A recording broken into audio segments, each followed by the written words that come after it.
I thought insomnia was my biggest problem. Then I started noticing the pattern. By the fifth night, I was timing him. 3:47 1 a.m. The door opened. 3:56 1 a.m. It closed. Not 3:56 02. Not 3:55 58. Exactly 9 minutes. The first time I saw him reset his watch, I thought I was imagining it. It was 3:47 a.m. I'd been awake for 6 nights straight, staring out my bedroom window at nothing, when my neighbor's porch light flickered on. Mr. Holloway stepped outside, paused on his doorstep, and lifted his wrist to his face. In the amber glow, I watched him adjust something on his watch with the careful precision of a jeweler. Then he walked into his backyard and stood there, completely still, facing the fence. 9 minutes later, he went back inside. I told myself it was a coincidence. Old people have routines. But the next night, when my phone's clock hit 3:47, his door opened. Same pause, same gesture at his wrist. Same 9 minutes of standing in the dark. Then I noticed he never blinked. I'd been watching through binoculars that night, ashamed but too curious to stop. Mr. Holloway stood in his usual spot, and I focused on his face. His eyes were open, locked on the fence, but in the 4 minutes I watched, his eyelids never moved. Not once.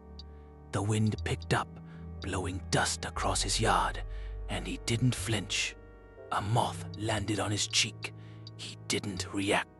I dropped the binoculars and didn't look outside for 3 days. When I finally did, I noticed something I'd missed before. His grass was dying in a perfect circle where he stood. Everything around it was green and overgrown, but that one spot had turned gray, like something had drained the life out of the soil itself. That's when my insomnia got worse. I'd lie in bed, curtains drawn, but at 3:47, I'd feel this pull, this need to look, and every time I gave in, he was there, standing, staring, not blinking. 2 weeks in, I decided to talk to him during the day. I rehearsed a casual conversation, maybe mention I'd seen him outside at night, ask if everything was okay. But when I knocked on his door that afternoon, the man who answered looked confused. "Night routine," he said, smiling. "I haven't been outside after dark in months. Doctor's orders, bad hip." He gestured to a cane, leaning against the wall. I left after 5 minutes, my hands shaking, because Mr. Holloway had been kind and lucid and completely ordinary. And because, while we sat in his kitchen, I'd glanced at his watch. It was running backwards. That night, I forced myself to stay in bed. But at 3:47, I heard my front door unlock. I hadn't locked it. I lived alone. I never forgot. Footsteps in my hallway.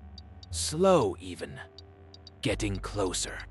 I opened my eyes. Mr. Holloway was standing at the foot of my bed, his face bathed in moonlight. He wasn't looking at me. He was looking at his watch, adjusting it with those careful, precise movements. "You've been watching," he said. His voice was soft, almost sad. "That's the problem with you. You notice when the loops skip." He tilted his head, and I saw it then. The wrongness. His pupils weren't round. They were shaped like keyholes. "Most people sleep through it," he continued. "Every night, we roll you back 9 minutes. A small correction, nothing you'd miss. But insomnia makes you aware, makes you resistant." He leaned closer, and I couldn't move, couldn't breathe. "You weren't supposed to see me reset." The last thing I remember is his hand reaching toward my face, fingers cold as metal.